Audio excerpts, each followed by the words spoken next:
And we're live here on Facebook. I'd like to welcome those listening in podcast land. Rich, I promise by the end of today, I will have all of the podcasts up and running. I downloaded at least 2 weeks ago already. This one, I'll get the other two downloading before I leave to do that. But Rich, say hi to the rest of the people we need to say hi to.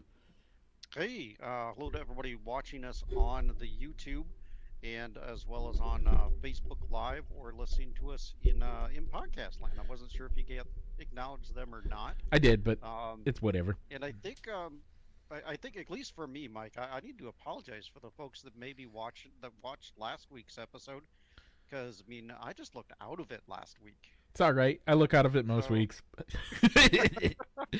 Rich, how's your day going so far? Not too bad.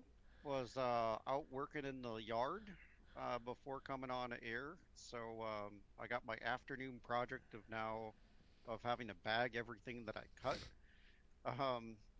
around around the house, as we had to cut back our hostas and lilies for the season. Yeah, I leaf blew the beds out. I got the driveway cleaned. I got the front yard all mulched. Now I have to go do the backyard and get that mulched because I did the leaf blowing yesterday, so it's all in piles. And I have piles that are 4 feet tall.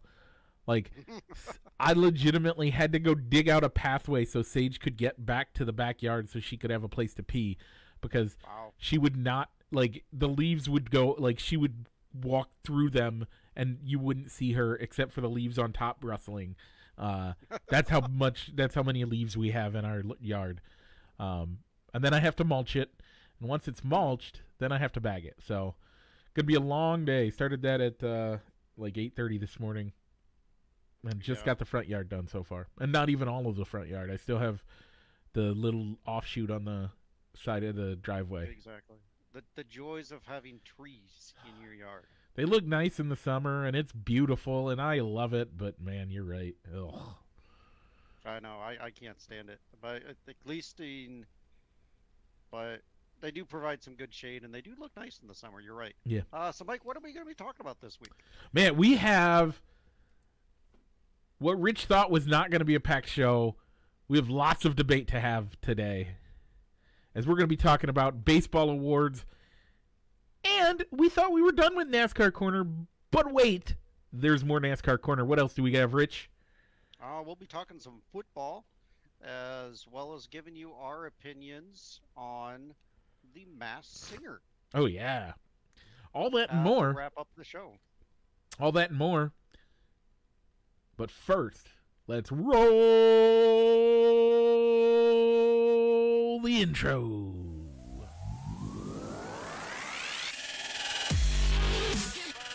Broadcasting live from somewhere in Iowa, this is Balls and Sticks, the podcast, with your hosts, Mike and Rich.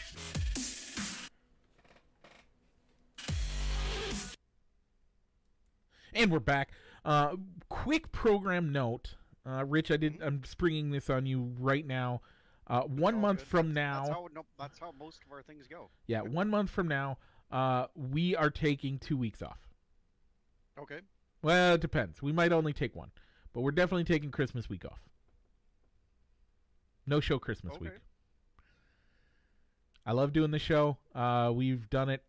I mean, we haven't missed a week since starting 2.5 years ago. Almost 3 years ago now. Or is it 4? When did we do our first show, Rich? I thought we did it. Talladega. We did it. We started maybe 4 years ago on Daytona weekend. No, I thought we did Talladega. No, we did Talladega Daytona. Was our first one. Oh, was it Talladega? I thought it was Daytona. No, it was February. It was Daytona. It's Daytona. Okay, sure. It was 4 years ago. I know it was one of those super speedway races. Yeah, and we haven't taken a break. We really haven't. And you know what? Christmas falls on a Saturday. And I only get the Monday after off is all I get for that week. For that holiday. So we're not doing a show that week. New Year's week, you might be coming up. If you are up here New Year's Eve or New Year's weekend, yeah, we might do a show. But as of right now, no show Christmas week. Okay, yeah, then I guess we will just post our NFL picks That's for prediction weeks online as a Facebook post or maybe just as maybe quick individual videos yeah, we of can. what our predictions are. Facebook only exclusives Yeah. of what our picks are going to be. So if you want to Probably not a know, live video. what our football picks are going to be that week, check it out that week, folks. I mean, we love doing the show. We do it for fun. We're not making any money at it. We deserve a break once in a while, so we're gonna both take it. Christmas. And it's Christmas Christmas. is a great reason to take off. There's Doctor Who to watch and stuff. Actually, I don't know. Yeah, are they gonna do it? Jodie Whittaker doesn't do Christmas You're specials. right. You're right. She did the Halloween special this year, so you're probably right. Okay, so back to the show. We'll figure that out once it gets closer to let you know where you can where we'll make our picks, or Yep. probably via Facebook post or something along those lines. We'll cross that bridge when we get there. Yeah. So Mike, we had a poll last week. We We had did. a wild card because we needed to even out the poll We did. when we move forward. So the options were, in my opinion, the best that didn't lose, that didn't win their initial polls. So we went with hot dogs, pulled pork, corn dogs, or a nice tossed salad. Mike, where'd the people vote? And then we'll kind of give them where we voted. 9 votes, Rich. 9 Okay. votes voted for pulled pork. All right, it's a good option. I like pulled pork. If we're talking tailgate, though, that's not really a tailgate food, but it's the most delicious one out of this group. Best tailgate would have been hot dogs, which got 2 And votes. that's where I voted. I voted it with the spirit of we're cooking on site, not maybe doing some pre-cooking and bringing it on site. Hey, if So it's that's why I went with hot dogs. if I was going to a game and I was tailgate and it was a night game, I would cook pulled. I'd get there bright and early at 8 in the morning, throw the pulled pork on there. It'd be ready by the time the game started, and it'd smell so good. But I also like corn dogs as an option. Nobody voted for that, and nobody voted for salad. Okay. Nobody likes So- green stuff in their food, apparently. Yeah. Or you just don't think of a salad. Just bring in a salad, and that's the only thing you're going to eat before you go into the game. Yeah. So we're going to put this on hold. Yep. Because we now need to rank all of the winners. Yeah. And decide how we're going to move this poll forward. And Mike, I'm going to put that on you. Okay. So I picked all the food, put them into the individual categories. So you get to rank them 1 through, I think we have 8 or 10, I think it is, and of the winners, and it is going to be, and that's how we're going to move forward with the poll. So this week, with it being Thanksgiving on Thursday, we want to know how you plan to cook your bird. We do this poll almost. I mean, there's 2 polls we Every do other for year. Thanksgiving. We either ask you how you're going to cook your bird, or number 2, we're going to ask you what you're going to watch. Is it going to be the parade, the other stuff? But we're not worried about that.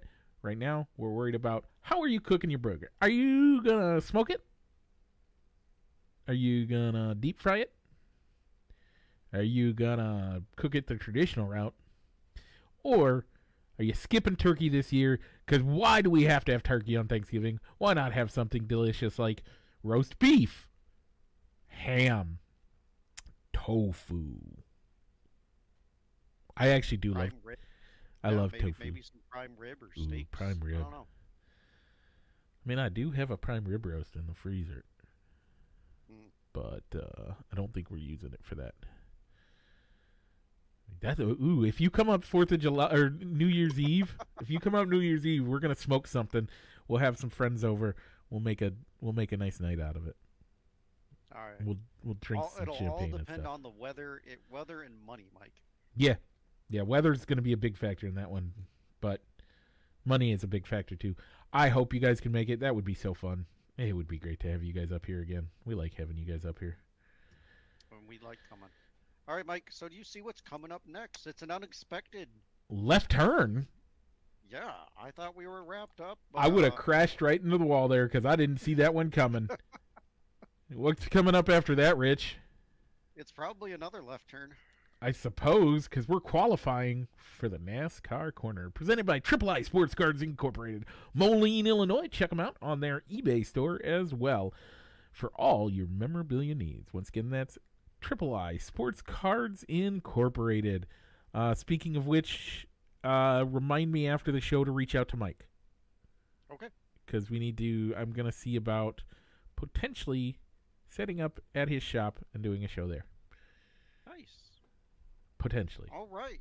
So this literally just came out maybe a couple days ago that NASCAR is going to return to having practice and qualifying at all events, and this will also apply to all the series. Yeah. Even going all the way down to the truck series.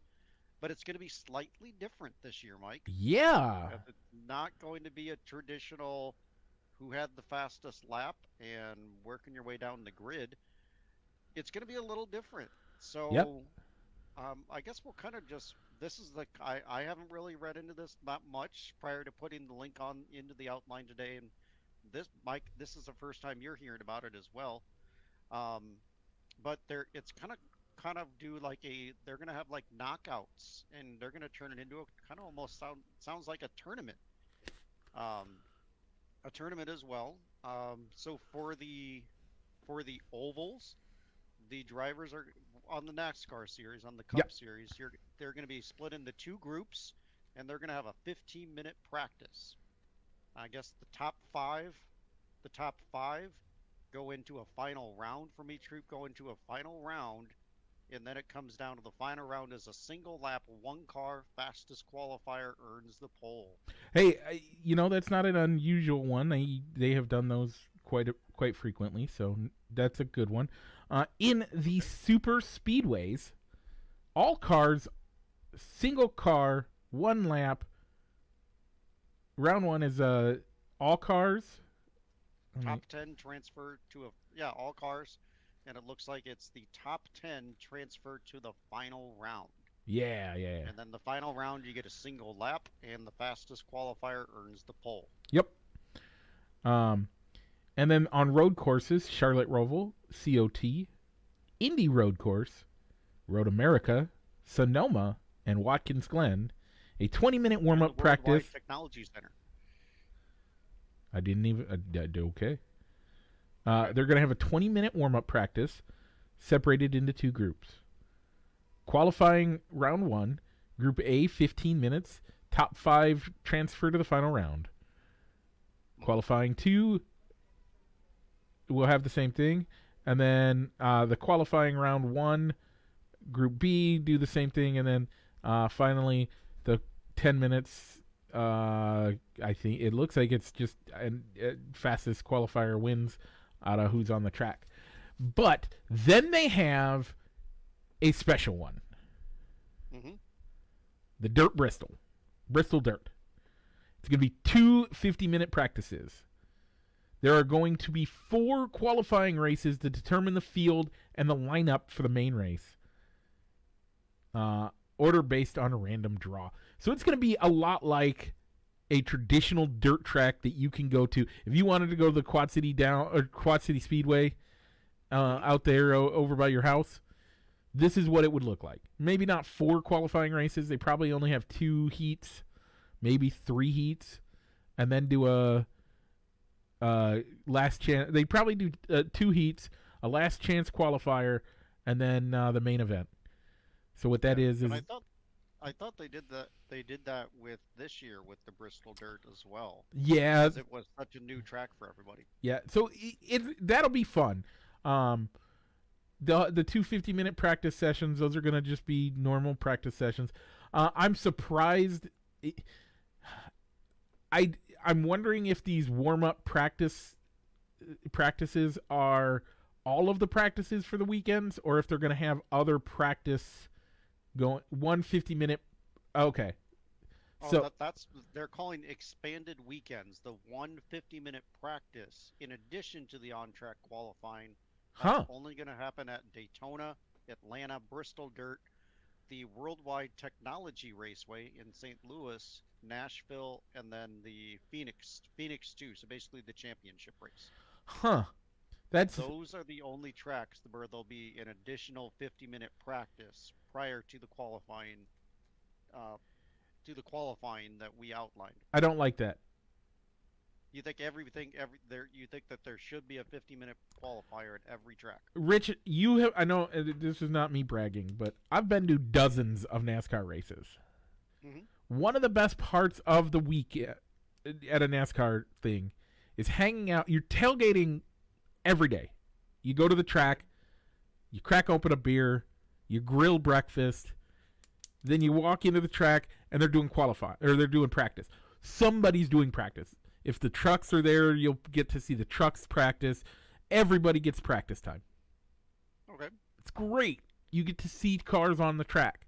It's a reason to be at the track on Thursday. They generally have some sort of small like track there. Either they do front stretch oval races, or they have a small track attached to the building or to the facilities, or something like that, where you can go and watch that. Friday, they have another practice session. That practice session, more people show up. There's, again, everything around the track to do.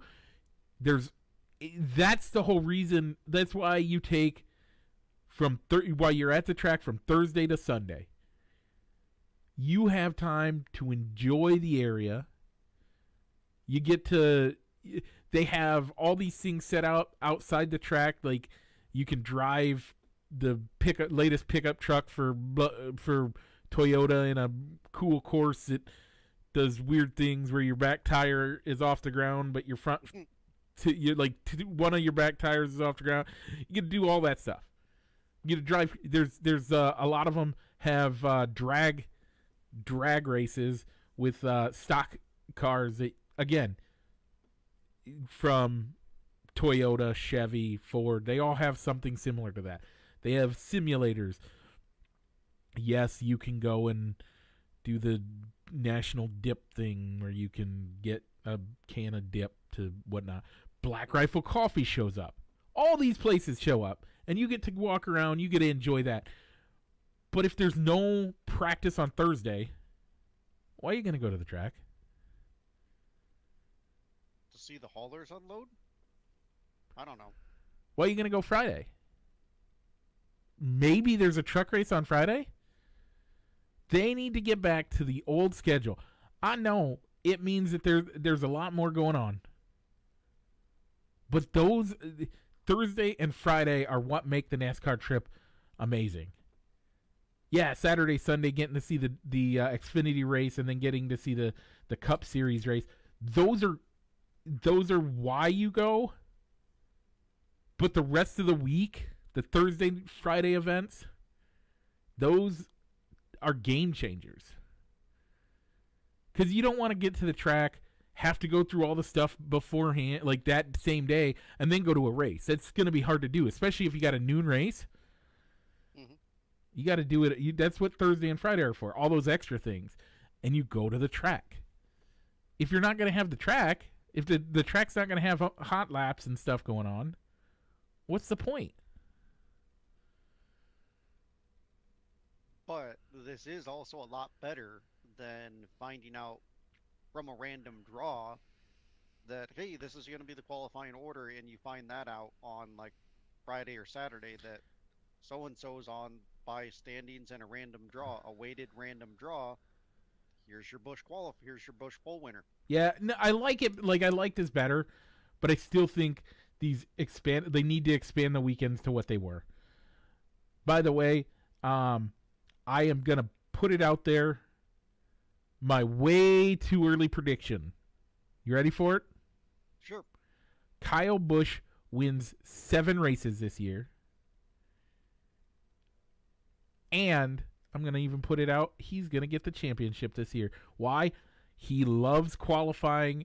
Anytime he gets to go out and qualify and practice for a race, he can figure out what he needs to do for his car. He's going to win at least 7 races and the championship. Put it down in the book. You can mark that in the spreadsheet. I made that statement today. Okay. I'll try and remember that. Okay. But I won't hold you to it when we make our preseason predictions in February, though. I won't hold you to it, but it is valid because yeah, he does do really well. Because I mean, could you also see Kyle doing more Xfinity races? Oh if yeah. There's an overlap. Oh yeah. Between the two. I mean, he always likes to, but it's going to be a good year for him. I'm excited I'm excited for the practices to come back and all that stuff. It'll be good for NASCAR. I hope they can, in the next couple of years, get back to a full schedule, but we'll have to see first. Yeah, and it's good for the TV market as well, as there'll be more content for Fox and wherever NBC is gonna put the races. USA Network, I think it is. Something like that. I don't know. When they choose not to put content on the main channel, maybe on Peacock. Maybe on Peacock. Probably, I would guess a lot on Peacock. All right. So Rich, Peacock and maybe Fox Sports 1. Yep. So I guess, Mike, we can finally put the red flag out for NASCAR. This has been the NASCAR Corner, presented by Triple I Sports Cards Incorporated, Moline, Illinois, or check them out on their eBay store for all your sports memorabilia needs. Once again, that's Triple I Sports Cards Incorporated. Red flags out, but let's keep making left turns as we head to the Diamond. Yeah, we had some awards, some hardware given out. Yep. This week, we'll go to the bottom, Mike. I gave you a link of all the for the finalists. We'll probably start with the managers. Okay. There's probably less debate amongst going from the bottom to the top of the list here. But your manager of the year, your American League Manager of the Year winner was Kevin Cash, one of the first to be named back-to-back manager of the year. Dusty Baker of the Astros, or the Asterix as you call them. Yep. And Scott Service of the Mariners were finalists. Yeah. Did they get it right giving Cash the award? No. No. Who do you think should have got it? The Asterix. Dusty Baker should have gotten it? Yeah. Dusty deserved it, but... Well, the thing is, you can't count what happened in the postseason. That is one of the downsides of these awards. Yeah, they don't include what happens in the postseason. I still think Dusty, even getting that team as good as they were, I mean, yeah. Kevin Cash had 3/4 of his team back. Not the starting rotation, though. They did lose. But they don't really use the starting rotation like that.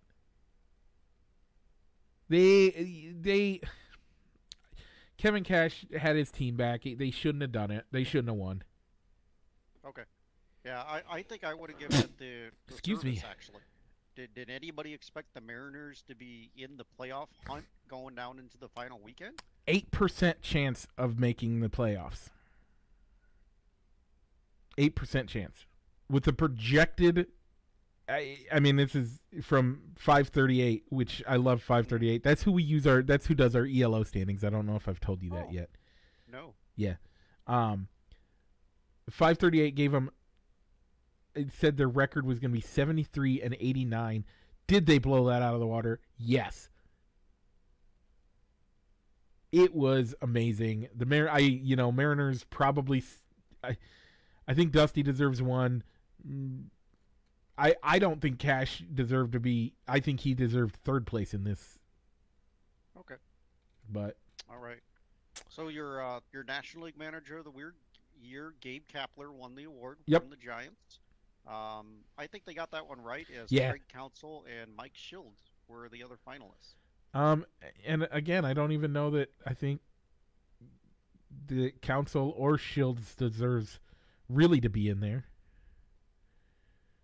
But, you know, I guess Council made the playoffs and did quite well. They had a good season. Yeah, Shield made the playoffs as well, but I mean, if Yeah. it wasn't for the team going on that 20-game winning streak, the Cardinals don't make the playoffs.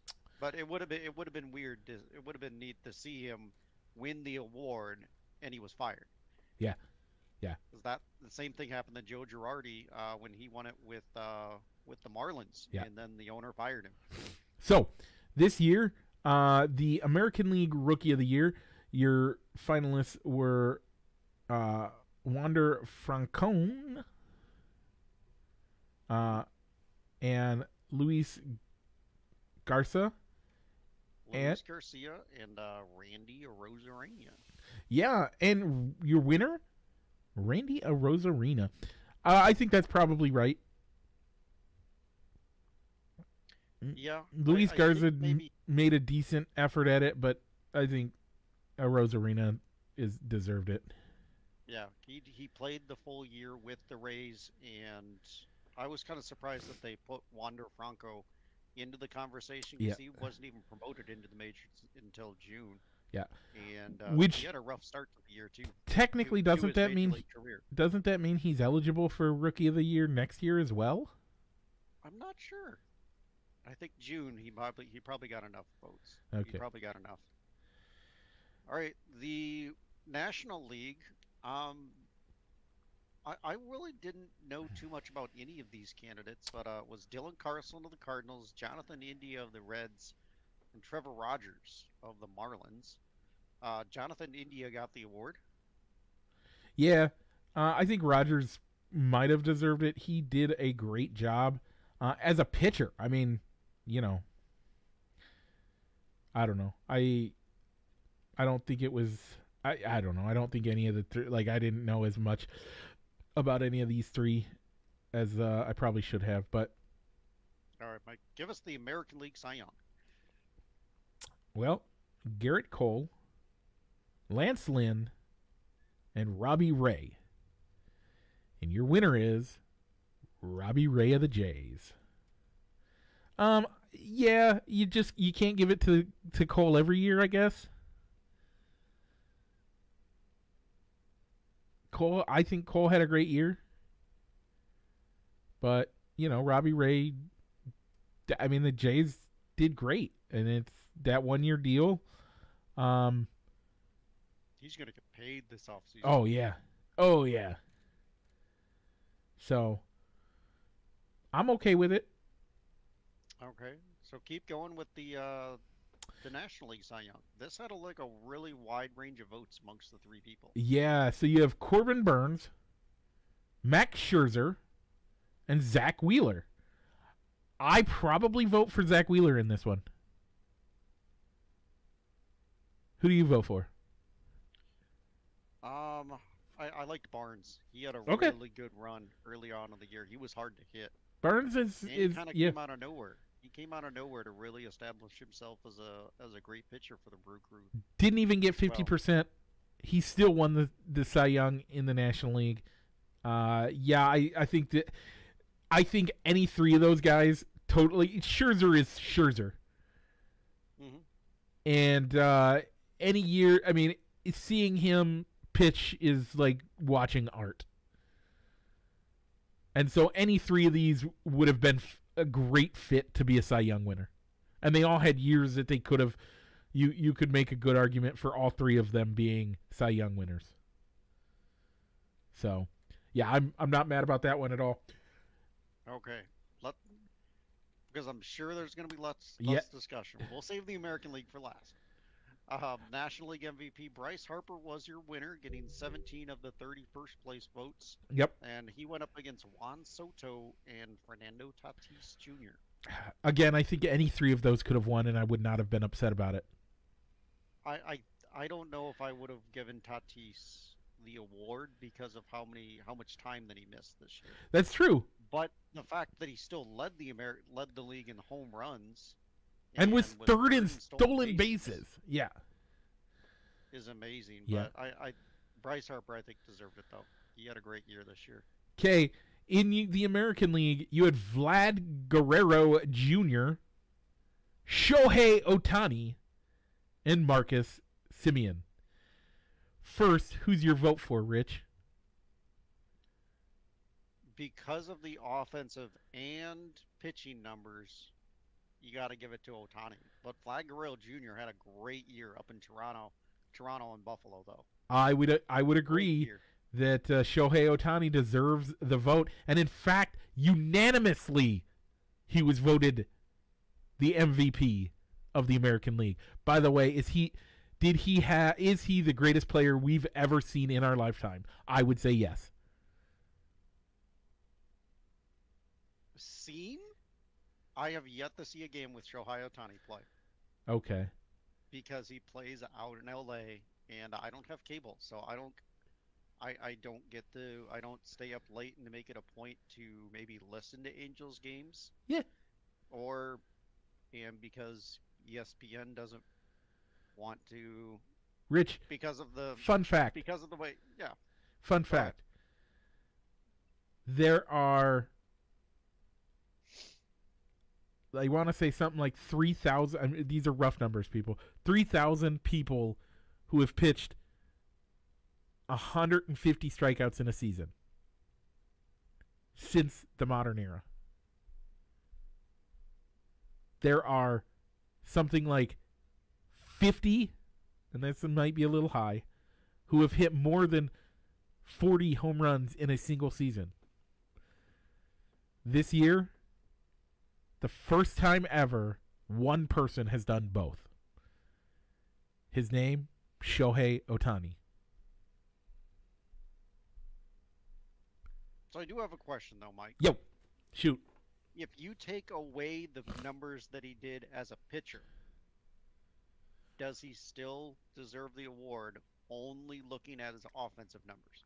He had 26 stolen bases, fifth most all in the American League. 46 home runs, third overall in the American League. Now, we also didn't get to see him hit every day. No. Because he had rest days before his pitching days.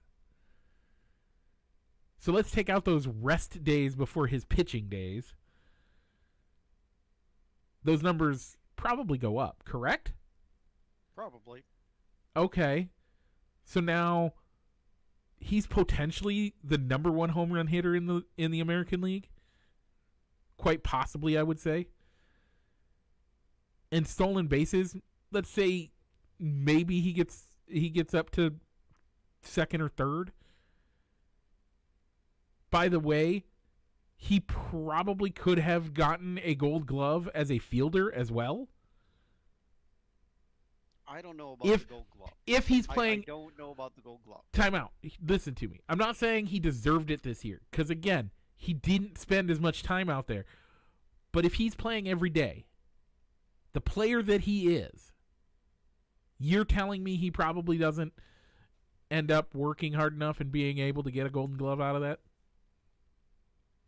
At least the Silver Slugger Award, right? On hitting, yeah, I think that he could do that. I think he legitimately. I think that he deserves to be an MVP without the pitching? No, but I think he's at least a finalist. I mean, when you consider that, well, if you took out if you consider that that he didn't have as many plate appearances and still was third in the league in home runs, and he had those stolen bases. Yeah. What could he have done with those extra plate appearances?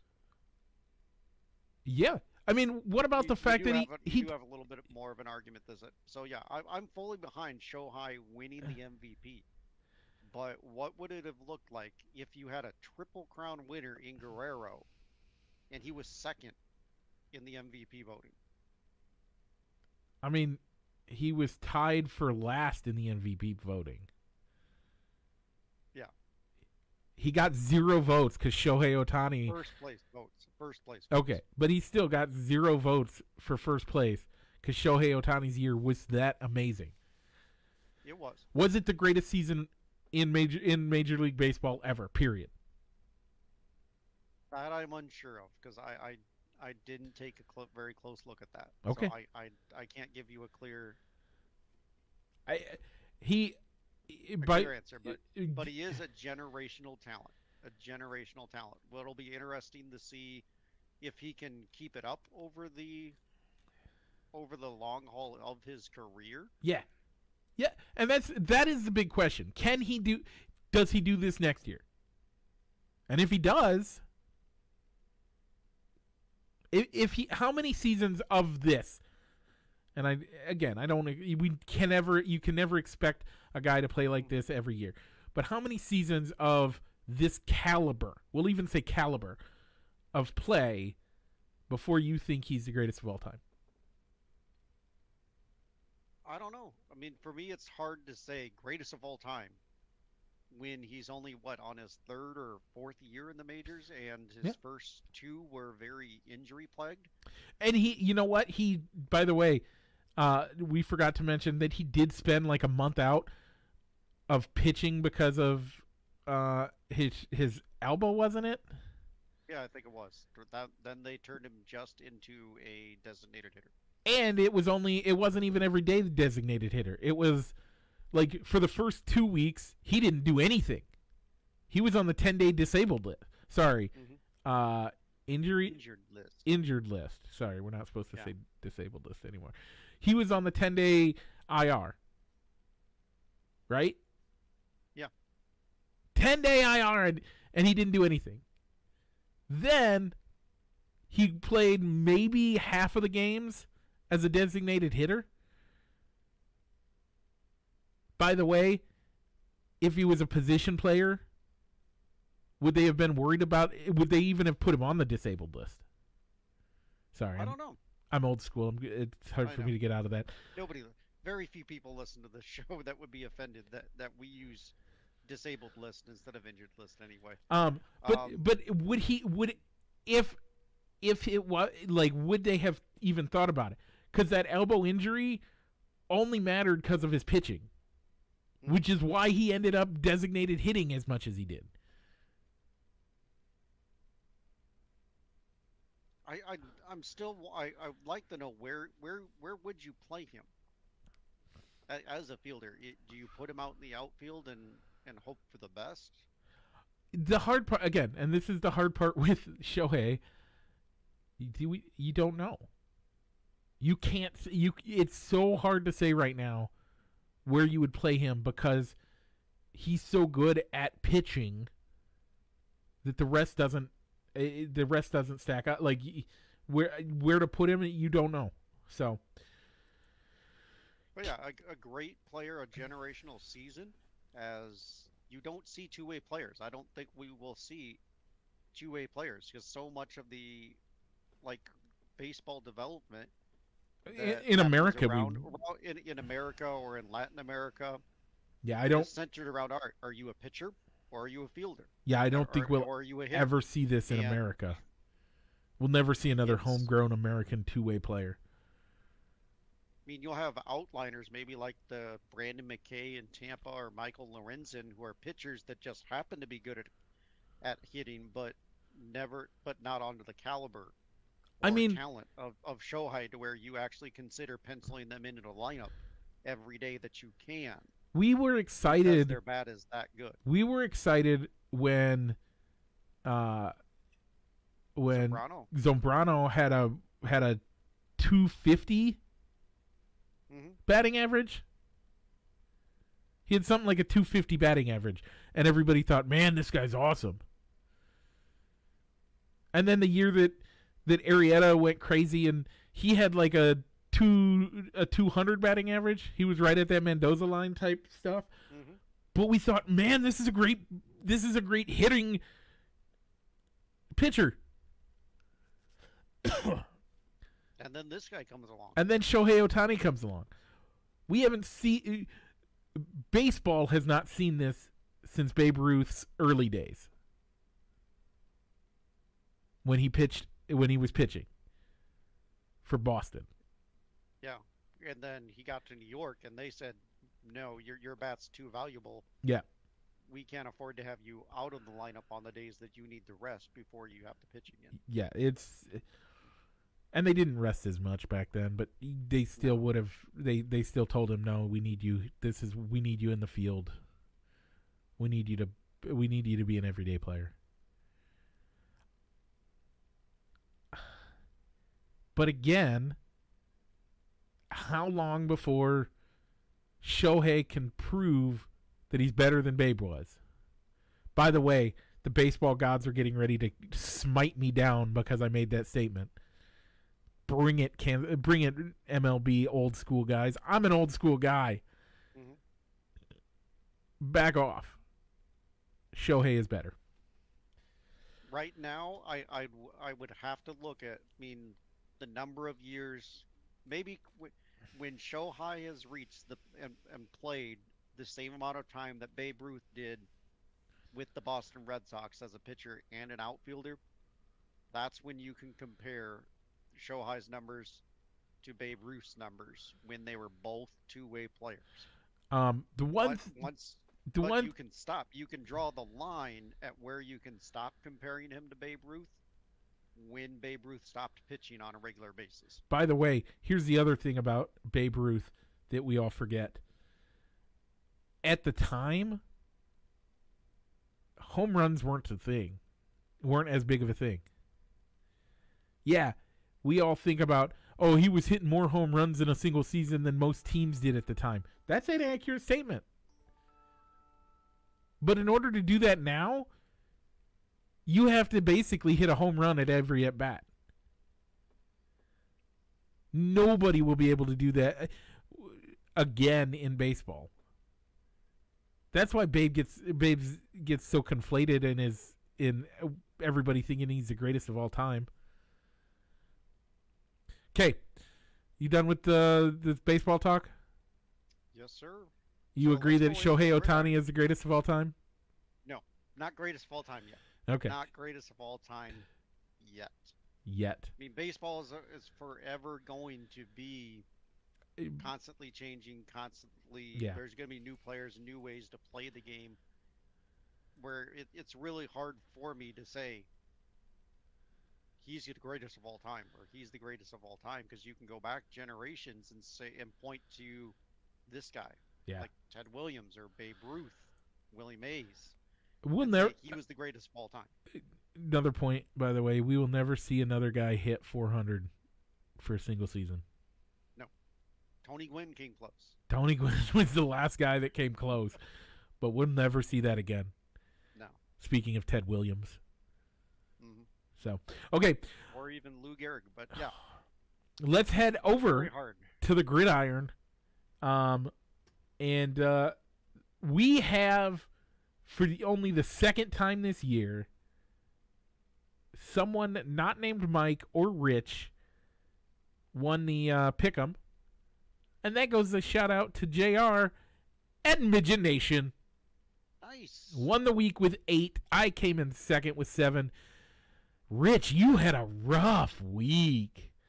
Like, Yeah, but I'm trying to. I think I'm trying just to. I don't know if I'm overthinking some things and trying to pick opposite of you to kind of pick up some points, or if these close matchups where I'm picking the other team, they're just not working out for me. I have taken a 5-game lead already in the season over you. But we're heading into the heart of the season. And so, yeah, good job, JR and Midget Nation. Good to see you winning on that. This week, Rich, or let's give a recap of. So the Bears didn't lose this week. The Bears didn't lose this week. How great is that? Okay. Well, they didn't lose a game, but they lost a big player for the rest of the year, though. Khalil Mack. Yeah. They announced that he's going to be out the rest of the year as he's going to have foot surgery. Yep. So he's done.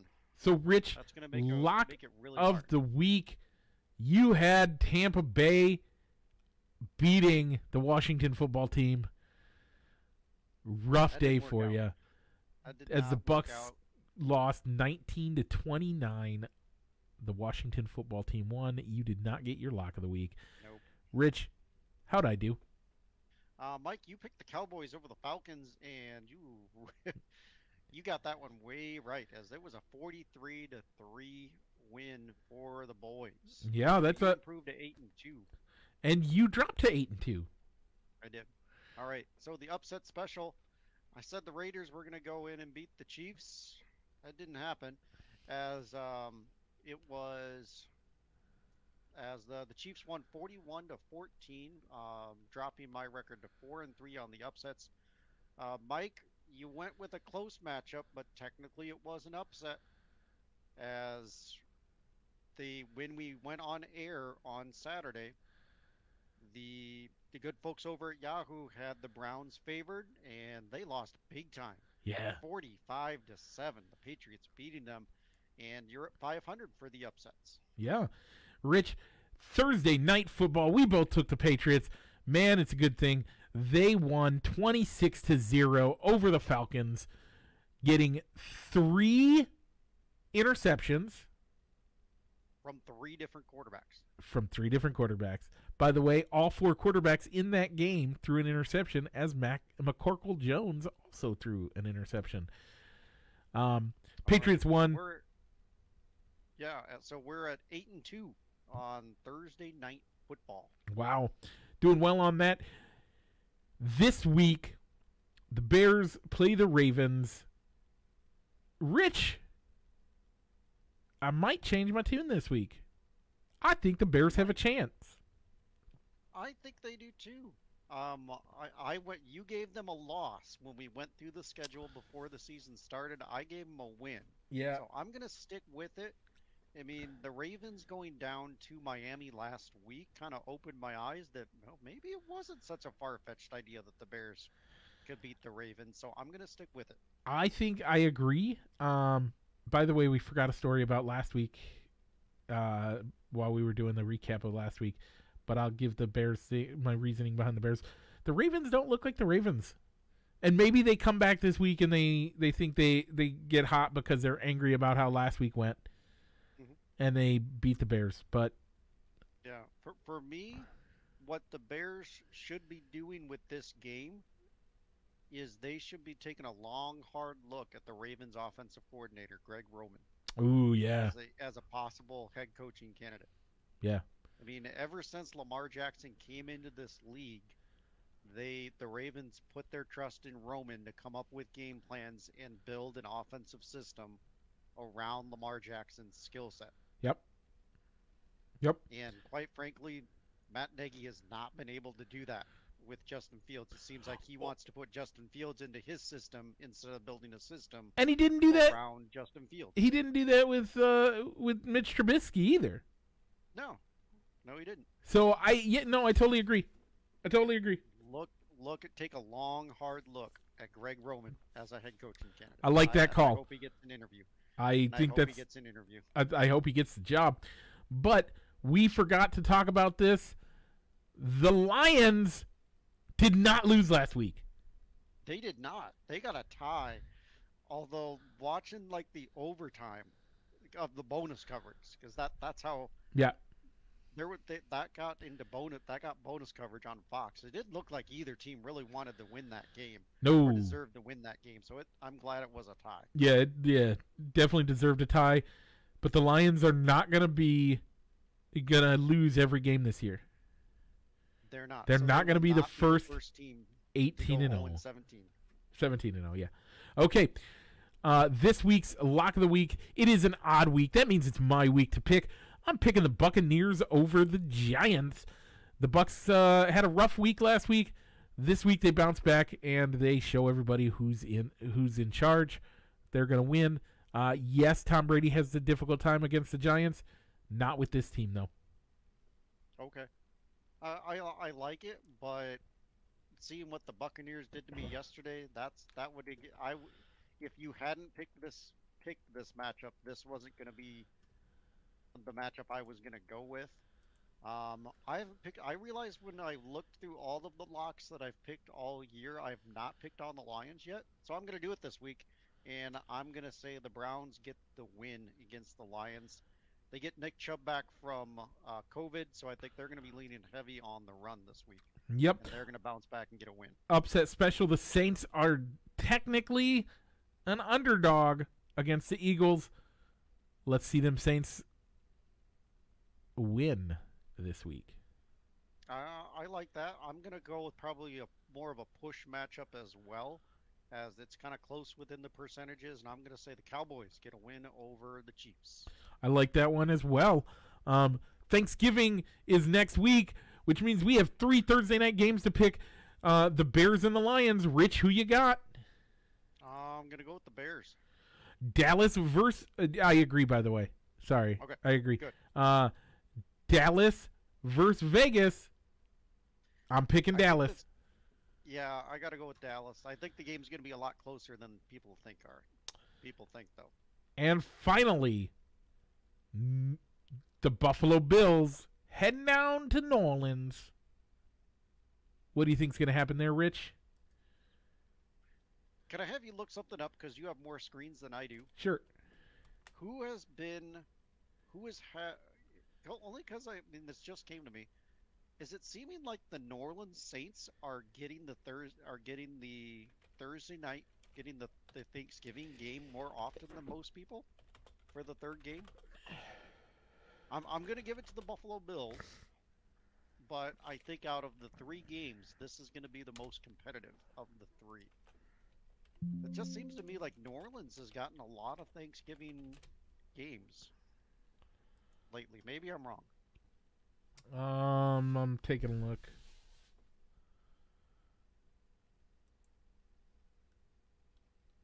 So they played last in 19. 19, okay. Ooh. The Saints are 3-0 all time on Thanksgiving. They've only played 3 games. Okay. But they are playing this year. I mean, I think it's all right. I think I think you should find the same way that I'm actually slightly upset that it's the Vegas and Cowboys. Shouldn't it always be the Redskins Cowboys? Sorry, the Washington football team versus the Cowboys every year. Isn't that what it used to be when we were kids? I don't remember. And then Detroit always had the game. Detroit had a rotating game. Yeah, I always remembered that at least it was it was a divisional showdown, whether it was the Eagles or maybe sometimes it was the Eagles, other times it was the Washington coming into Dallas, but it was always a divisional game for Dallas. Yeah, so it's kind of sad that that's changed. But again, I like the concept of having at least 3 of the teams that play on Thanksgiving always play on Thanksgiving. By the way, the Bears have been playing the last 4 or 5 years now. So okay. All right, Mike. So before we get into the power rankings, let's take a trip down memory lane and see how our predictions are doing, because it's kind of like the midway point of the NFL. We got to be kind of quick on this. We're at 53 minutes already. I know. NFC East, you're picking the Cowboys is looking good. Looking great. The football team is not looking so good. Nope. Probably not going to happen. The AFC East, we both have the Bills as the champion of the East. The Patriots are really starting to come on strong, I think. Yeah. Out of nowhere. Yeah. The Patriots could come down and win that division. We'll see that in the power rankings. I agree. I think we will too. The North, we both put the Packers. That's looking like a pretty safe pick. Pretty locked. The North, I think the North is still up for grabs. You gave it to the Ravens. I gave it to the Browns. Yeah, I think I agree. That's up for grabs. I still think the Ravens are not who we thought they were. So I think the Ravens are starting to show fault. And so you're right. I think that could be a problem. Okay. The South, both South divisions look to be locked up as we both picked the Bucks and the Titans. Yep. And that looks pretty solid there. All right. And then the West. Wow. We gave it to the Rams in the NFC and the Chiefs in the AFC. I think the Rams are still the best bet there. Okay. Even though the Cardinals look good, the Rams, I still think they're going to pull it off. I think they have a chance at least. Yeah, I think the Chiefs are starting to get things figured out, and they're starting to come back on board and playing like the team But that them Bolts boys, the Bolts. Yeah, I don't know that Vegas is gonna do anything, and the Broncos don't look that great. So I think those are I think they're still I think Kansas City's still pretty safe there. okay, so the NFC wild cards Yep. currently, if the playoffs started today, your wild cards are the LA Rams because the Cardinals have the West Division right now, Yeah. the Saints and the Panthers, and we gave wild cards to you went with the Seahawks, the Niners, and the Vikings. I went with Seahawks, Cardinals, and Cowboys. Well, Um, the Vikings and the Cardinals, the Vikings and the Niners are just below the cut line. Seattle's a little further down. yeah. They're in the 10th seed. They're gonna have a harder path to make it. Yeah. Um, I gave wild cards to the Seahawks, the Cardinals, and the Cowboys. Yeah. Um, I mean the Cowboys are going to make the playoffs. yeah. All The right. yeah. Wow. All right. So the over in the AFC, the wild cards are the Pats, the Steelers, and the Bolts. And you gave your wild cards to Baltimore, the Bolts, and the Raiders. The Raiders are just one below the cut line. They're in the number 4 seed for the wild card. Ravens are in the playoffs. Chargers are in the playoffs. And I gave it to the Browns. I somehow, unless. Oh, what do you know? Well, it's in the book. It is what it is. I gave the Browns both the North and the wild card. Go Wow. figure. That's that's impressive. Yeah. I put the Colts and the Ravens. So the Colts are currently in the number 6 seed, and the Browns are currently in the number 7 seed. Okay. So I must have messed that up when I wrote it in, but it is what it is. Okay. I mean, I'm so we're doing all right though. I think I think I we think are. all of our predictions are fairly decent. So It's the Super Bowl pick, you went Chiefs over the Rams. I went with Chiefs. You went Chiefs over the Packers. I did Chiefs over the Rams. How you feeling about that? I don't know about the Chiefs.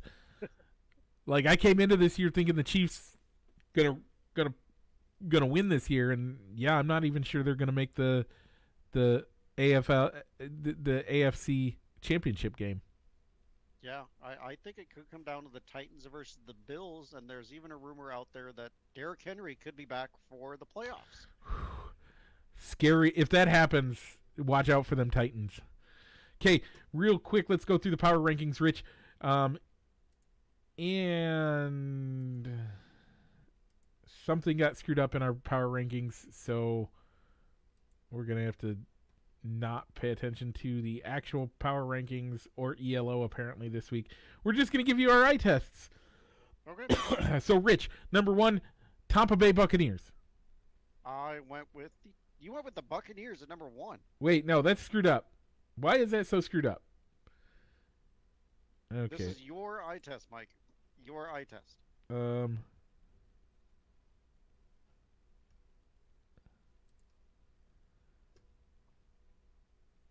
Well, I went with the Tennessee Titans as my number 1. I think I went with the Tennessee Titans as number 1 too, but Do we need to table this for? yeah, no, I went with the Tennessee Titans for number 1. Okay. Number 2, I went with the Packers. Number 2, I went with the Cardinals. Okay. Number 3, I went with the Packers. Number 3, I gave it to the Cowboys. Number 4, I gave the Rams. I put the Cardinals at number 4. Number 5, I gave the Cowboys. The Rams. Who'd you give it 6, Rich? The Buffalo Bills. Yes. 7, Baltimore Ravens. Yep. 8, Bucks. Tampa Bay Buccaneers. Yes. Okay. 9, I gave it to the Patriots. I went with the Chiefs here. I went with the Chiefs at 10. That's where I put the Pats. So our top 10 is arrangement is slightly off, but yeah, dead on. And I don't think any of honestly, with your rankings, I wouldn't argue any of those really.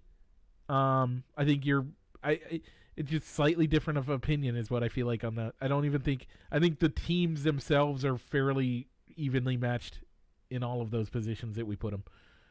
Okay. Let's go to the bottom, as I'm sure we all know who's going to be in last place, right? Not exactly. Oh. I gave the last spot to the Houston Texans. Okay. Well,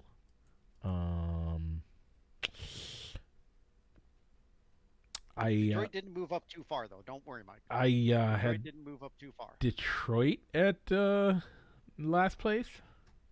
Okay. I put the Lions because they got a tie and they've had some very close losses at 31. So I moved them up one spot because they were able to get that tie.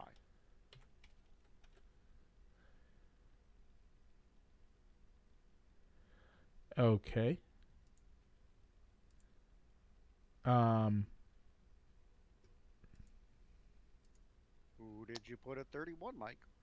Sorry. 31 I put at let me just something got screwed up and I'm going to have to fix it. 31 I put the Texans. Okay. 30? The Jacksonville Jaguars. Yes. 29. The Jets.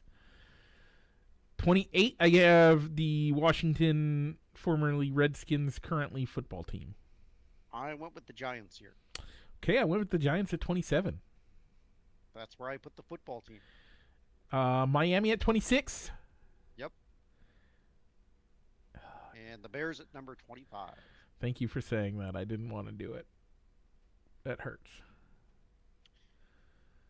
What is Mike, we talked pregame that almost it seemed like teams,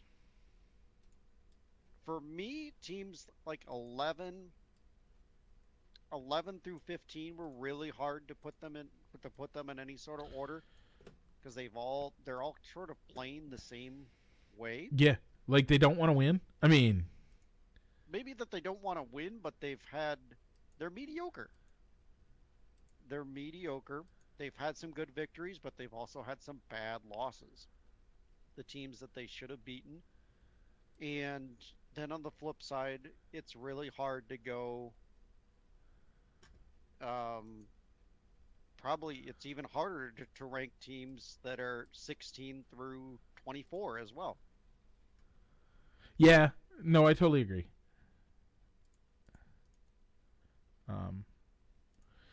Yeah, so those from 10 to 20, 10 to 25 even, I would say, is fairly rough. None of those teams look great. None of them look... from 20 to 25, they're starting to look like garbage. But 10 to 20, none of them look great. None of them look like hot garbage. Some of them are starting to smolder a little bit, but nothing's terrible. It looks like it just... Is this the ultimate in parity that those teams there are... That the top 10 are basically locked? Like, those top 10 look like they all should be the top 10. I think you could see the Chargers sneaking into the top 10. But at least... Okay, I'll give you the Chargers. So from 1 to 11, everybody's basically the same, right? Yeah. Kind of how it feels. Mm-hmm. But from 11 to...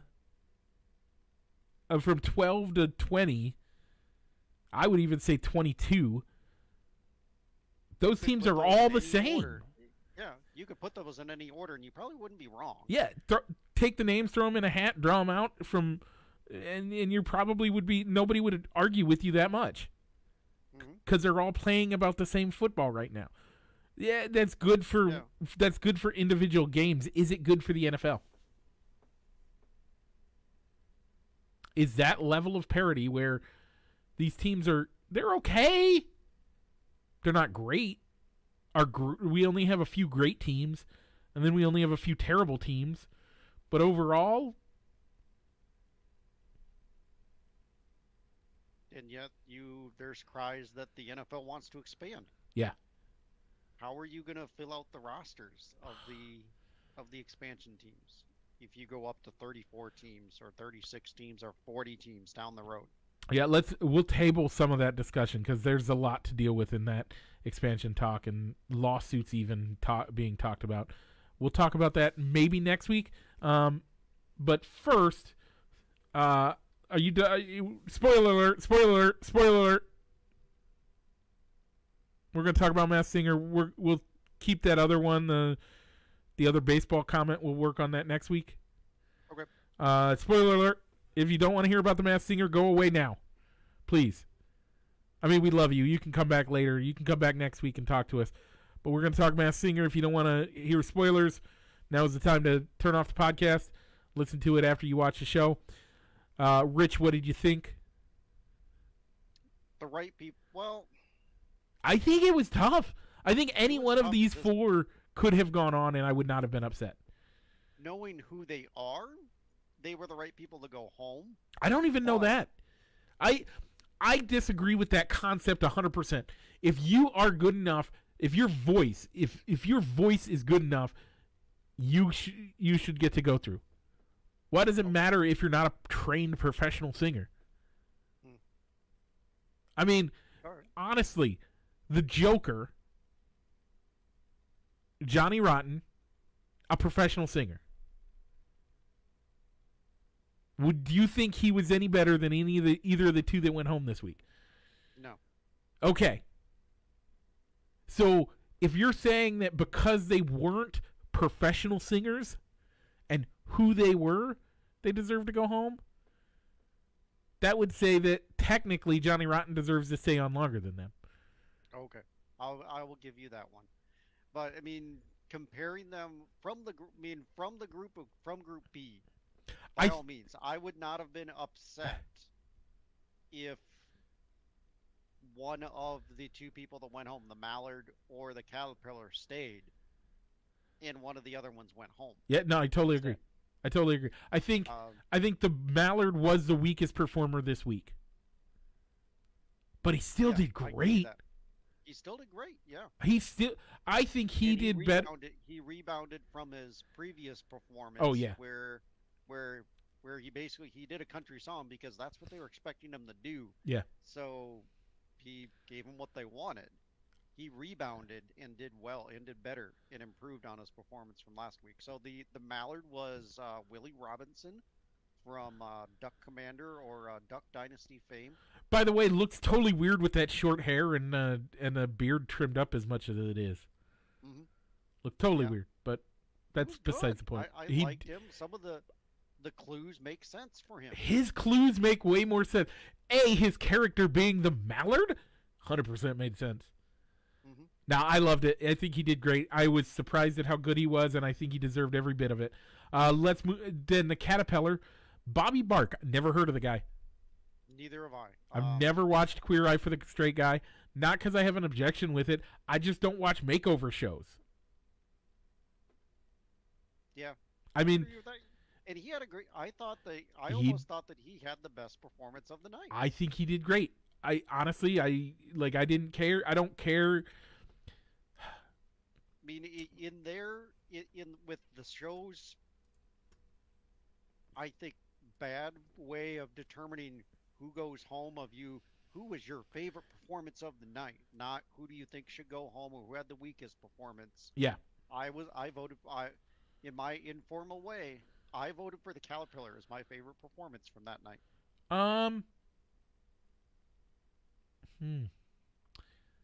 I don't know who my favorite was. I liked them all. I think they all deserve to go. I think the Hart probably had the best. I still think that the banana split is cheating. I don't know if it's. I'm starting to come around to your way of thinking, and I was almost hoping that the banana split would go home. That's who I think should have gone home because I still think it's cheating the way that they're doing it. But they didn't go home. They lived to fight another day.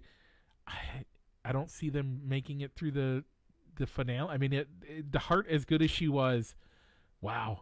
Queen of Hearts, if she doesn't win the Group B, I don't know what I'll do. What did you think of Jenny's guess? Again, it was wrong. And I'm very disappointed. If you're going to use that buzzer, you got to lose a point towards the golden ear. Even if you have a 0. Even if you have 0, negative. you go negative. Then you should go -1 for your golden ear. If you're going to do that. If you're going to have the buzzer and say, well, you're going to have a negative consequence. Make it an actual consequence. What? Exactly. You know what they said? I mean, last week when Ken got it wrong, they said, all right, you got to wash all my cars. Yeah. You know what would have been a good thing? You show a picture. You show like pictures of him out washing one of Nick's cars. Even if he only washed one of them. Even if he only washed one of them. Exactly. Drive whatever. the car that he drove into the lot on that particular day where they filmed. Make it actually worth something. Yeah. So you know what? The punishment, the informal punishment was Ken's dressing room had to be cleaned. I want to see footage of Jenny McCarthy either cleaning the dressing room or paying someone to have the dressing room cleaned. Yeah. But, you know they'll never show that. It's never going to happen. No, it won't. Okay. Well, folks, it's been a great week. Rich, it was great to talk to you again. Next week, Rich and I will be in person. I am going to reach out. Hopefully, we're going to be at an on-site at a sponsor spot. Otherwise, either at your house or maybe at the prayer center. We'll see. And maybe some guests in studio next week. We'll have to see how that goes. Tune in next week to find out. Yeah. All that and more next week. Rich, people are watching us on Facebook. I promise I'm going to do it this week so you can actually tell them if they just want to listen to us, what should they do? Search for Balls and Sticks wherever you listen to your other podcasts. If you are listening to us in podcast land and you want to see our pretty faces, but you don't have a Facebook, come check us out over at YouTube. Look us up at YouTube at Balls and Sticks the podcast. We ask you to like, rate, and subscribe to our podcasts as well. If you're in podcast land. And also on the YouTube as well. Yeah, hit that like button. Ring that bell. I don't know where the bell is. It's probably right there. And if you listen to us on the podcast or through YouTube and you want to interact with us on the show, get a show shout out if it's appropriate. Make sure to like our Facebook page, Fans of Balls and Sticks or Balls and Sticks, and you'll be notified when we go live so that you can watch us live and put a comment into the video. Yep. Rich, let's roll that outro. Roll it. Broadcasting live from somewhere in Iowa. This is Balls and Sticks, the podcast, with your hosts, Mike and Rich.